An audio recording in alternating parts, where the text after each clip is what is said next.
The views and opinions on the Craig L. Hayes Show do not necessarily reflect those of Westgate Resorts, ownership, or management.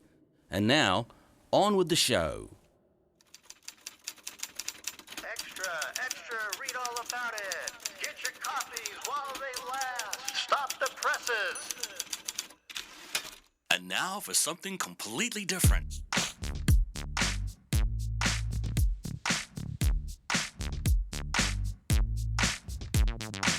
Are you ready for a little truth? Are we not entertained? Wisdom is the proper use of knowledge and experience. There are no safe spaces here. The truth shall make you free. It's showtime! So you want the truth, but can you handle the truth? Well, here's another fine mess you've gotten us into. Now that's entertainment. Enlighten me a little. What you say is quite logical. And what did we learn? Prepare yourself for a little sensory overload.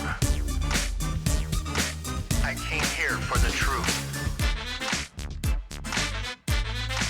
47 years ago, stand by the roll show intro. Roll show intro in 3, 2, 1, go. This is the Craig L. Hayes Show. Hello, America, family, friends, and listeners all around this planet we call home. This is the Craig L. Hayes Show. I am Craig L. Hayes, and it's the 28th of April, 2025. And we're continuing on our series of behind-the-scene interviews with people that worked in show business, whether it be here in Las Vegas or New York or anywhere else around the world. And we're going to discuss a little bit more, and I have a great guest today. But before I get to that, I just want to say a couple words about the Westgate Resort, about Cammie Christensen. She is the president of this hotel, and she, along with Don Rawl, she is vice president of entertainment, and John Peer, the entertainment technical director. They've allowed us to do this show from Elvis Presley's dressing room down here in the basement of the International Showroom at the Westgate Resort. And right next door to us is Barry Manilow's private dressing room.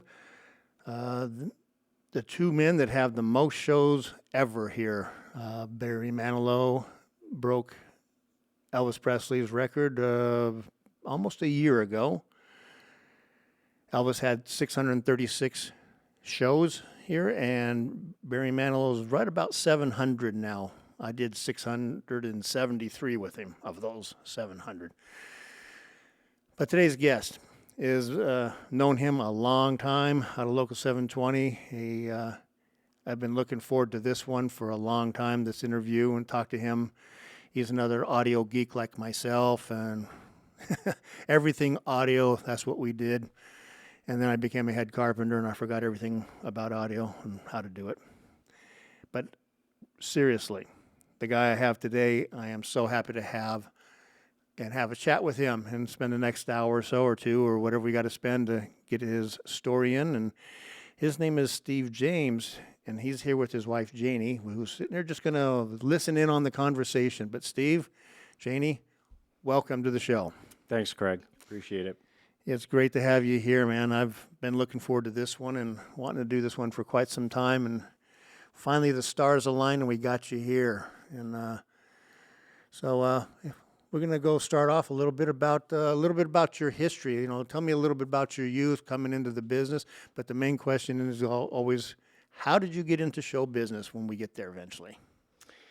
Well, the pathway wasn't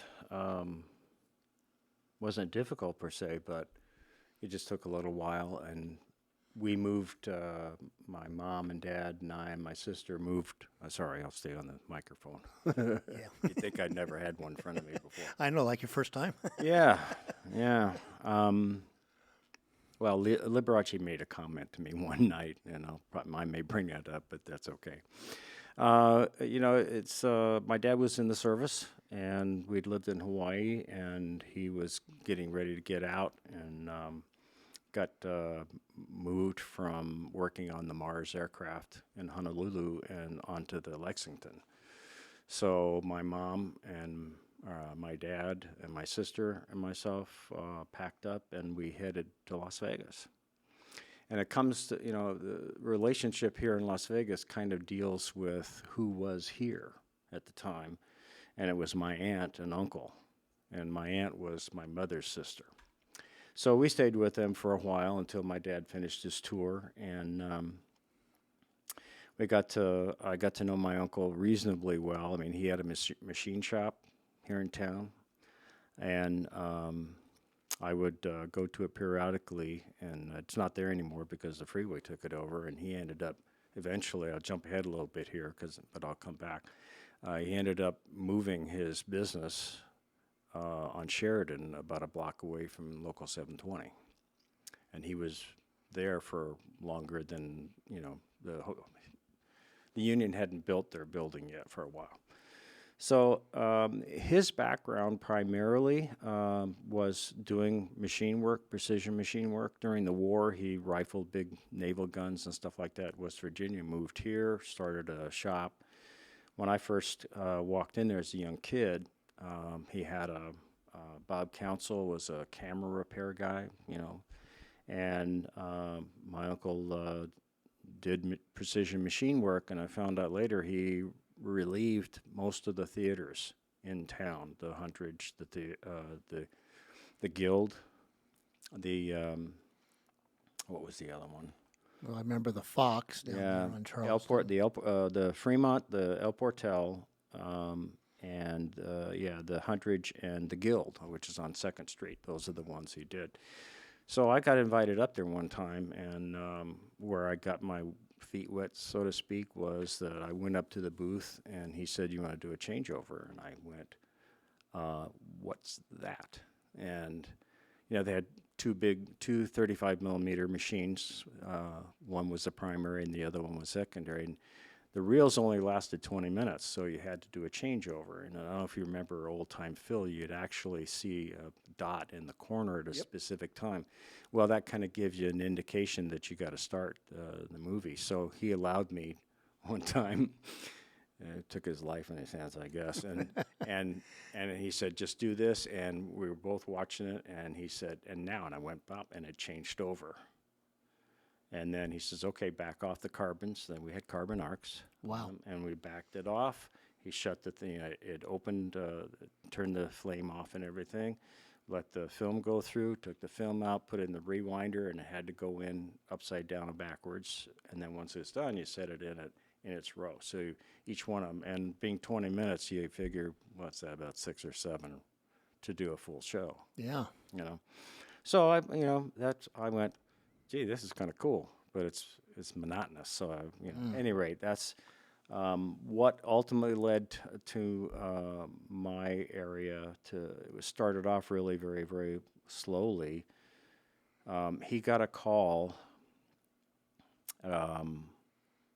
from the Riviera Hotel, and it was from the convention services department over at the hotel. They had been referred by somebody in the showroom probably, and the Riviera built one of the first set of convention rooms, and they were called the Momart rooms, A, B, and C, and the air walls opened up so you could have one big one or configure it any way you want to, and that's technically where the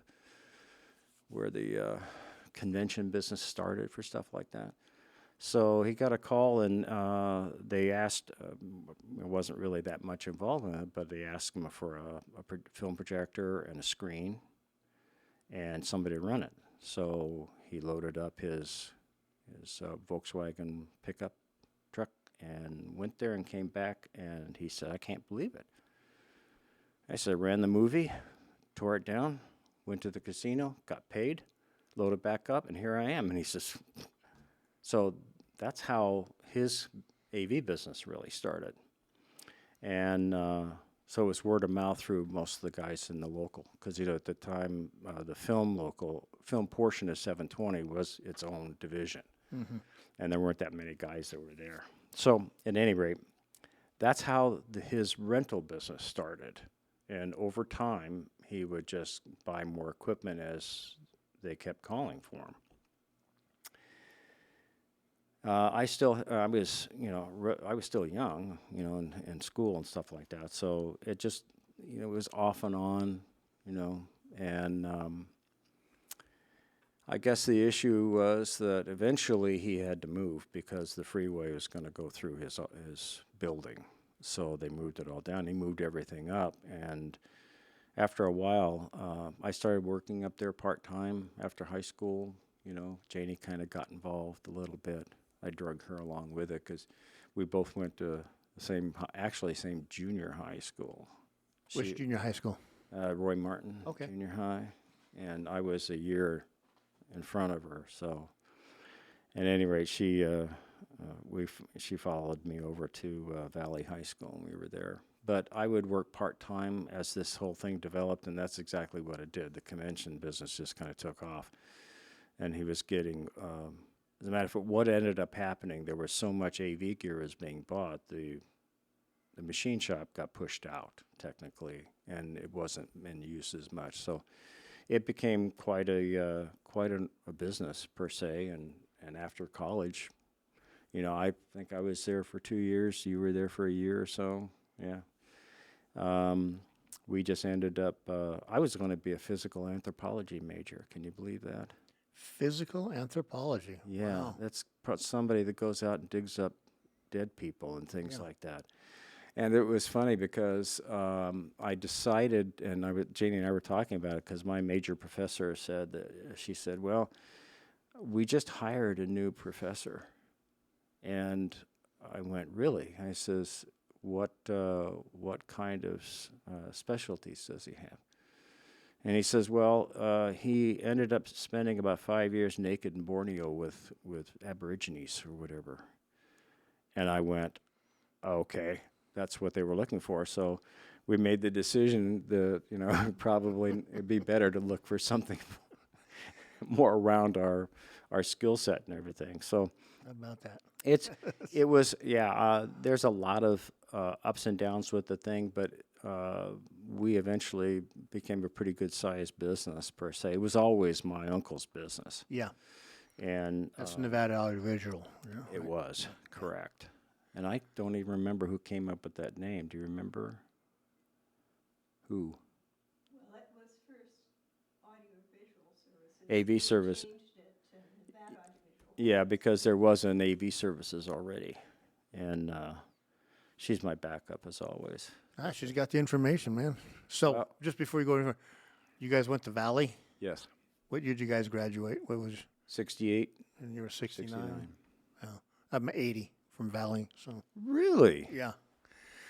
Well, it's funny. We went to was it your reunion or mine? 20 years. It was yours?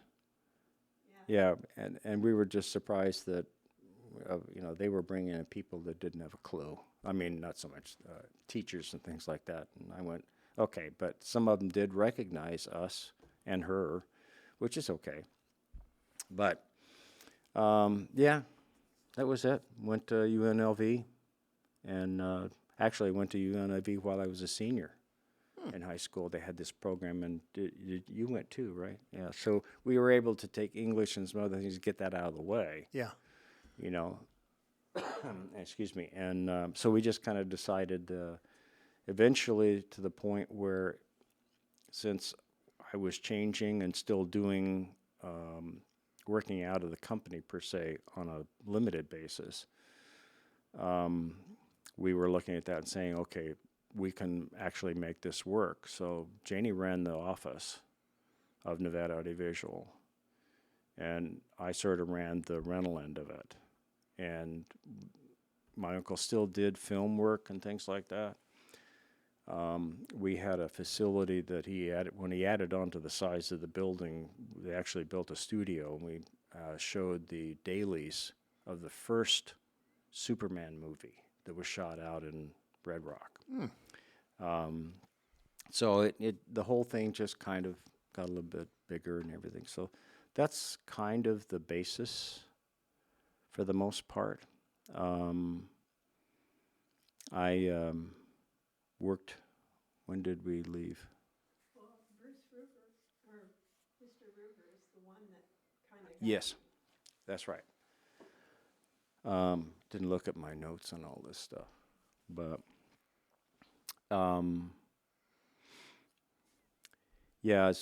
had his name down. John Ruger came in, and he knew my uncle real well. He had a company called Ruger Electronics, and he came in. He'd used to come in every once in a while. One of the things was he did music and page and that kind of stuff for hotels and installations. And he came in, and he brought a speaker cabinet that they put in the hallways and things like that for music and page. And he says, I need something, and he was talking to my uncle about it. And what was happening was he wanted to do a modification, because when they were building the hotel, his guys would be in lifts, and they'd be going down the hallways and installing these things, and they'd turn a corner and go back. By the time they got back there, somebody had brought another scissor lift in and taken all the speakers out. Yeah. Why? Because they steal them and do stuff. So Bruce is in there, or John was in there just explaining it all, and I went, really? Like, okay. So at that time, he said, I have something for Steve. And what it was he gave me a piece of paper that had information about a new company that was being developed. It was called SynAUDCon, SYNAUDCON, 3 different words. And what it was made up of, it was developed by a person, actually husband and wife team, Don and Carolyn Davis. And Don originally came out of Alltech, which is Alltech Lansing, which was a speaker manufacturer. And, excuse me, let me get a drink of water real quick. Yeah. I thought I wasn't going to do all the talking. Oh, no, it's my show, but it's your story. Well, and that's the thing. For a very short period of time, we did an awful lot. And the key with audio per se is that there was a lot of people who thought they knew how to do audio, and I did the same thing. And I thought it was an interesting, not so much hobby, because we eventually did pretty well. Work doing it, not so much at Nevada Audiovisual, because they were more AV oriented, so it was generic. But he gave me this piece of paper, and he said, you should sign up for this. It's really worth going to see it and to be part of it. So I was there for the very first one. I had to drive. You stayed home. She eventually came because she got to know Don and Carolyn Davis too. But when I got to the hotel and checked in and everything, when they started setting up, I realized there were people that were going to be there that I already knew, and one of them was Chips Davis. Okay. And Chips and I, I'll come back to him in a second, but we had already met each other when I was doing show changes at Caesar's Palace, because we was working there. And the other one was a very, very good friend of mine, Dave Johnson. And when I first met him was when I was a kid. And he was working at remember the old Frontier, or was it New Frontier? I can't remember, where stagehands were there. I went out with my uncle, and they were delivering screens and things like that. He was one of the stagehands. Well, Dave was there, and he went to work for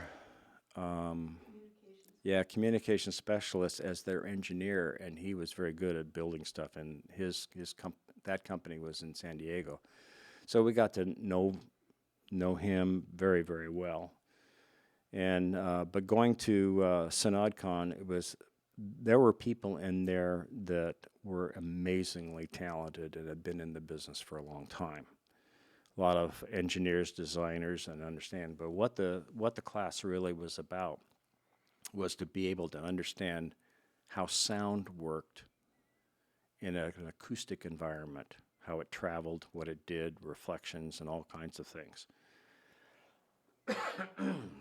And what year was this?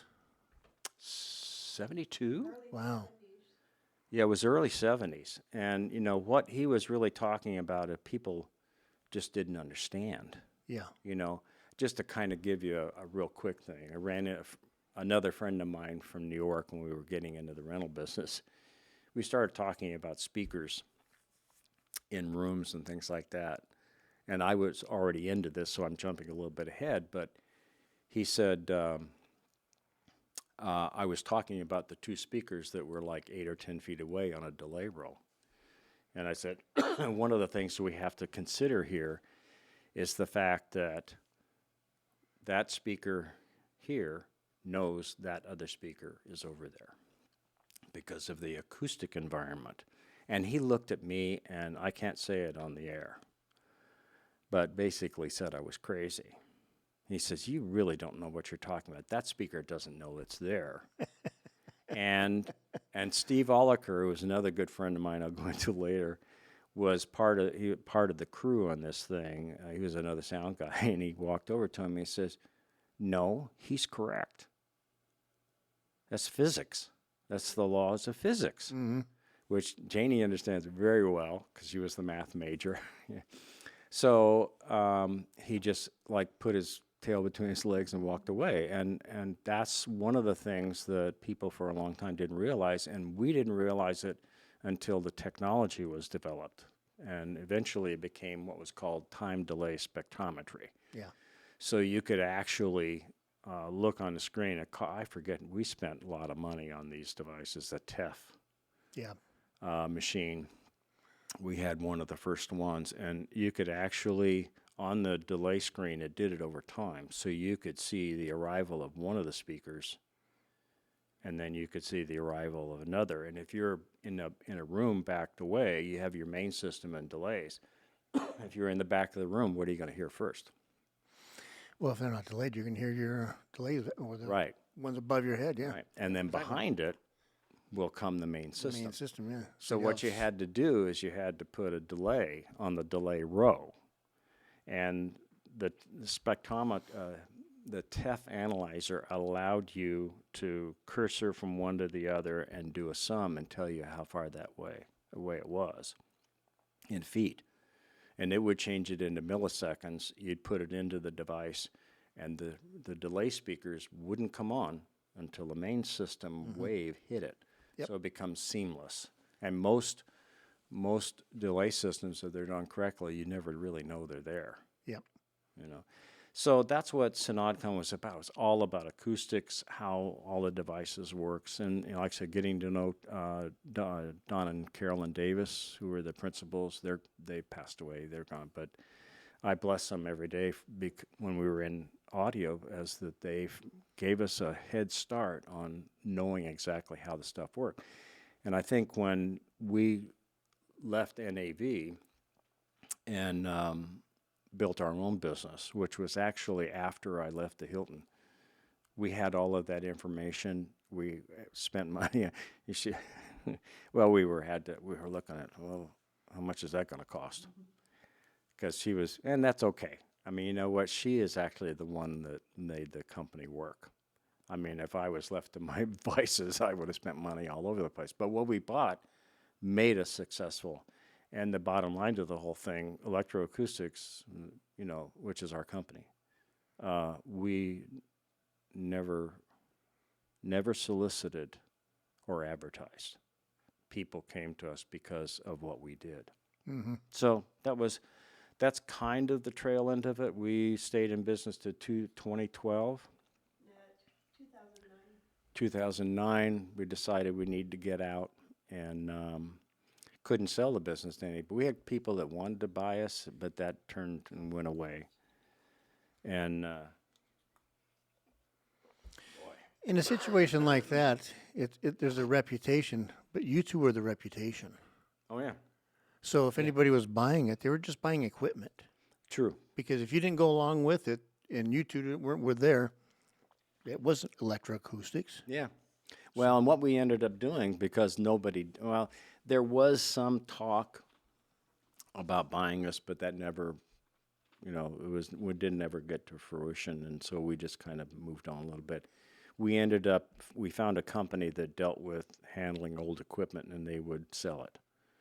You know, they specialized in that stuff. So our last day when we packed up the rental equipment and put it in the semi, did we get it all in one? Well, I think it's a 52-footer. A 52-footer. We pushed it and we said goodbye to it, and the place was empty. And That must have been a weird feeling. yeah, because Closing the door and watching that's it. yeah, we spent a lot of time Yeah. doing all that stuff, but we could see that that's where the business is going, and it was becoming the quote-unquote one-stop shop. So we did okay, you know, and one of the situations was I said, well, I just started working out in the field, you know, put myself on call, but you know, I usually tell people the interesting thing about